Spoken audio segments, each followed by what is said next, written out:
This is my second show here, so I knew from the first something about its size and how you can deal with it.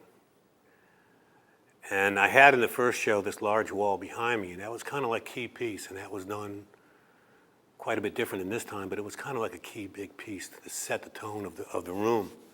And I thought that I needed to do something like that, and actually it followed a lot of what I was going to do with the other pieces. So they all kind of came together, knowing that I needed to do the big piece, but that kept moving around in my mind what it was going to be. On the other parts is that I had to, and I wanted to continue, is to develop a number of these images of botanical forms, of like these passive forms that no one pays that much attention to. They're kind of like, all the forms are things that are kind of like in the backgrounds of gardens. Where all the orchids come out front, the tulips come out front. These forms are in the background. Some of it is stuff that they cut away because it's weeded or something. The idea that I liked about having the spruce is that it's kind of evergreen and forever. And the thing about the fern fronds is that they kind of like are low, long, and they have these beautiful lines about them. And so I was just looking at those things as simple forms. And I wanted to know what I could do with them if I was to, commit them to either drawing or painting or photography or printmaking, and then see what can happen with them, and to give them a different look. They just simply become the vehicle of how I'm looking at all these other issues.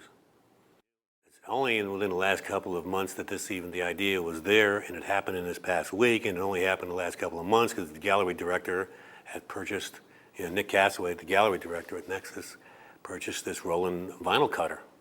And, it was aha. And Nick said, you got to use it. And I said, I'm going to use it. And so keeping that in mind, I thought of, how I could get that to work. And how can I get that vinyl to do and fit what I'm doing in my prints? And so I did a lot of work on the images that I had, both on the two main pieces in here.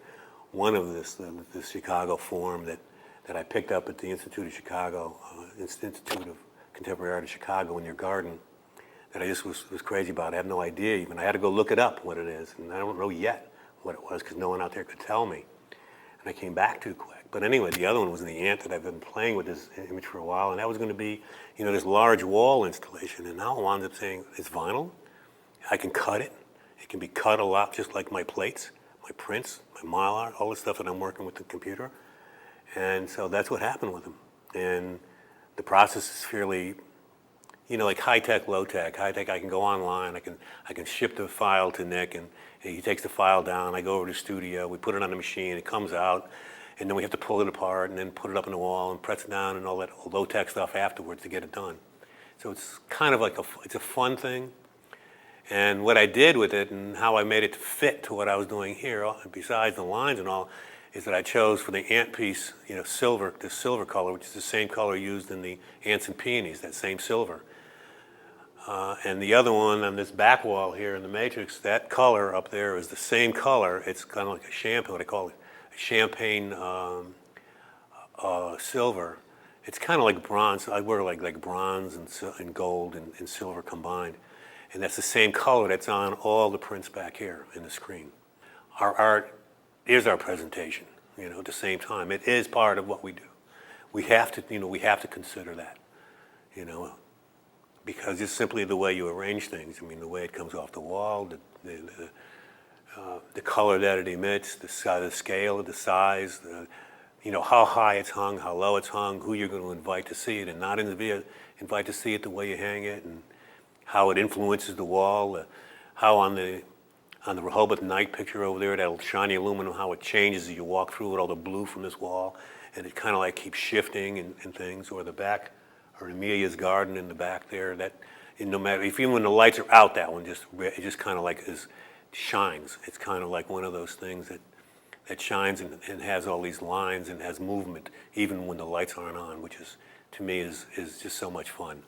And it's just exciting, and it's so pleasurable to be able to dig into that. And also, some of these things there's just so much that you can predict, and that's what makes it so wonderful. You think this is going to happen, and then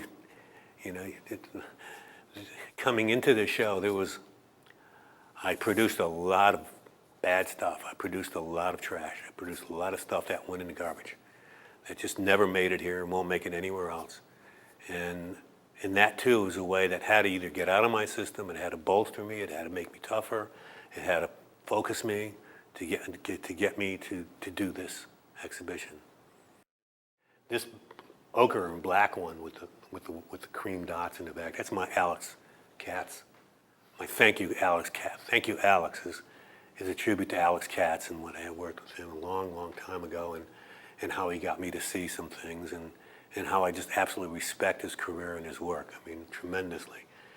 And it's just simply wheat shafts from, Prince Edward Island. And I go to Prince Edward Island, that's the only image that I have here from there or come back with, and it's like shafts of wheat. But that's part of what you do. That's part of what sticks with you, what stays with you, and those things remind me a lot of where we stayed, by the fields we stayed, on the water's edge, and this stuff being, right there, and introducing, like Alex's colors, or working with those colors that I like so much. There's a lot of technology here underneath the work, but they're all very personal at the same time. Everyone, they're all like really personal. I put my hands in this stuff. I can just be so much in front of the monitor. You have to go back down, you're gonna have to run them by hand, you're gonna make the screens, you're gonna print the stuff, you're gonna work on the aluminum, you're gonna grind it down, you're gonna do all different kinds of things with it. So it gets to be it gets to be very physical too. And that too is part of the satisfaction. But the nice thing is that, as an artist, and any artist, is getting the opportunity to have a place to show your work. And to have a place at this scale, this size, where I can put this body of work together saying, well, these are my interests, and I can show these things that are my interests. It isn't just like I'm doing one thing. This is what I'm doing. These are the things that occupy me, and I'm moving from here to there, and they're like fresh bunnies. I want to do this one, and I'm here, and I do that, and then you just, as an artist, you keep working, you just accumulate stuff, and then you get closer to the show, then you know what you have to start focusing in, and you start focusing, and this place comes together about where you're headed. If I didn't have the goal, I think it would be pretty sloppy. I think that I would have a lot of stuff. It would be in drawers and things. I think probably what would probably happen would be is that I wouldn't bring them to a conclusion. I wouldn't bring some images up and finish them. I can't imagine that if I wasn't here. I got tired too. Some of the stuff I'm doing is big wall back here saying, when I was conceiving where it was going to go, and I'm thinking of the wall, and I'm thinking of its relationship, and it's like, if I did a 7x3 matrix, I would have it because I wanted to do an elongated thing. I wanted to do a 5x4, it would be too flat, it would be too static. I want to do this. And if I know that I'm going to need 21, and all of a sudden I'm doing 15, and say, well, there's no place for it to go. Anyway, you stop there. And then by the time when I got to 21, I go back to 21 and go back there and go back in there, and I have to do more and have to do more than that. Then I also discovered more in the painting than these pictures. Underneath the painting changed, and it moved. So that grew and had its own life. The first ones are flatter than the later ones. And I knew my painting got freer, the colors got better, the brush stroke got better, and it got more focused. And so in the end, it made something because it did have that goal. I knew where it was going to go, and then it had to be finished, it had to be complete, and not just ended. It's not just entertaining myself at the same time. It's kind of like saying, this is who I am. I'm presenting myself this way.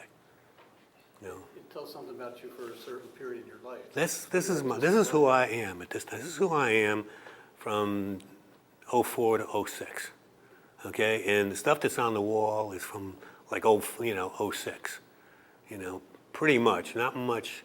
Some of it, however, some of the screens, some of the pieces, some of the imagery, actually some of the imagery goes back earlier than that.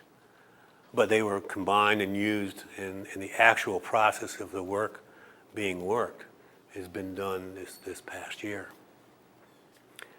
In 05 was a year of drifting and flipping around, trying to hone in and find out where all this is going to go.